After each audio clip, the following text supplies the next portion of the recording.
କବିତା। ମୁଁ ପରା ଗୋଟିଏ ବଣମଲ୍ଲି, ଝରିଯିବି ବଣେ ଖାଲି। ସବୁଥର ପରି ଏଥର ବି କିଛି ୟୁନିକ୍, କିଛି ନୂଆ ଲେଖିବା ପାଇଁ ଚେଷ୍ଟା କରିଛି। ଆଶା କରୁଛି ଭିଡ଼ିଓଟି ଯଦି ଭଲ ଲାଗେ ଲାଇକ୍, ସେୟାର, ସବସ୍କ୍ରାଇବ୍ ନିହାତି କରିବେ। ହେ ପ୍ରଭୁ, କଲ ମୋତେ ଗୋଟିଏ ବଣମଲ୍ଲି, ଯାହାର ସୌନ୍ଦର୍ଯ୍ୟ ଶୋଭା କେବଳ ବନେ ହୁଏ ଉଭା।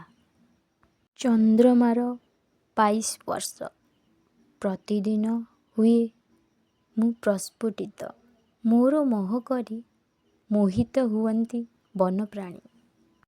ମୋ ମହକରେ ଭରିଯାଏ ବନଭୂମି, ବନ୍ଧୁତାର ହାତ ଆଗ ବଢ଼ାଇ ଆଶା କରି ରହିଥାଏ ଚାହିଁ, କାଳେ କିଏ ଆସିପାରେ ମୋତେ ନେବା ପାଇଁ। ଭାବେ ମନେ ମନେ ପଲ୍ଲୀରୁ ପଲ୍ଲୀକୁ, ଗ୍ରାମରୁ ସହର ହୁଏ ବିଖ୍ୟାତ, କିନ୍ତୁ ଏହା ମୋର ଅଜ୍ଞାତବାସ। ପୁଣି ସୂର୍ଯ୍ୟକିରଣ ପହିଲି ସ୍ପର୍ଶ ପାଇ ହୁଏ ଉଜ୍ଜ୍ୱଳା, ଦିନାନ୍ତରେ ମଉଳିଯାଏ ମୋହ ଶରୀର।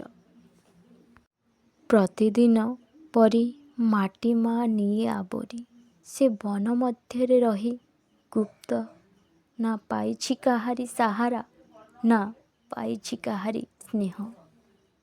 ମନେ ମନକୁ କହୁଥାଏ ଖାଲି, ମୁଁ ପରା ଗୋଟିଏ ବଣମଲ୍ଲି, ଝରିଯିବି ବଣେ ଖାଲି। ମୁଁ ପରା ଗୋଟିଏ ବଣମଲ୍ଲି, ଝରିଯିବି ବଣେ ଖାଲି।